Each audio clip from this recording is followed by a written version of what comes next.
Assalamu alaikum warahmatullahi ta'ala wa barakatuh. Innalillahi wa inna ilaihi rajiun. Innalillahi wa inna ilaihi rajiun.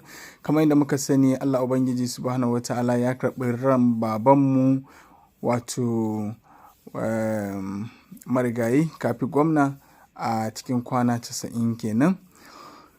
To, ina miƙa ta'aziyya na zuwa ga 'yan uwa abokan arziki da kuma 'yan uwa abokan sana'a da kuma 'yan uwa family baki daya. Allah kuma Ubangiji ya ji kansa, Allah Ubangiji ya gafarta mai, Allah Ubangiji ya sa ya huta.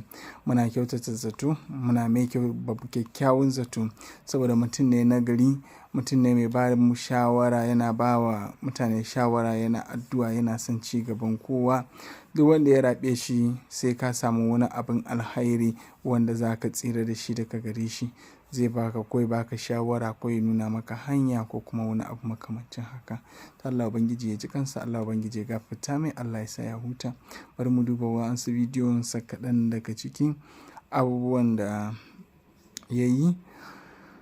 Allah Ubangiji ya sa ya huta. Aisha, why are you putting the clock back?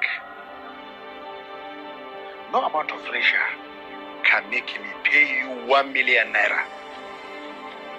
I have already told you I can't.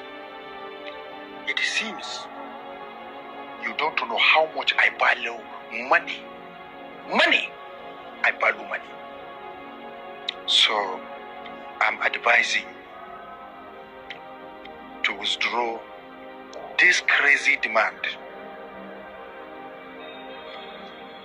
before you make me angry. Kaji dai addu'a da aka yi min. Allahu akbar. Ubangiji Allah ya saka wa wanda ya maka wannan addu'a da alheri. Kuma bai ce komai ba a cikin addu'o'in da ya maka. Domin abin da yasa nace haka, shi kadai ya san ka. Bayan hannu ne ya sani. Ni ko na san bayan hannun da cikin hannun. Saboda haka Ubangiji Allah ya yi albarka, Allah ya ƙara ɗaukaka, kuma zuri'a Allah Ubangiji ya albarkace ta. Allah ya sa a gama da duniya lafiya. Manya kuma Allah ya ƙara musu lafiya, Allah ya sanya su ma a gama da su lafiya. Ka ci gaba da abin da kake yi, insha Allah za ka gama lafiya. Zuciyarka ba keta, ba munafurci, ba ganin ƙyashi. Kai mutum ne wanda kullum kana so wani ya samu ta hanyarka. Ubangiji Allah ya kara buɗa maka. Allahumma amin. Na gode. Ku taya ni da cewa amin. Na gode.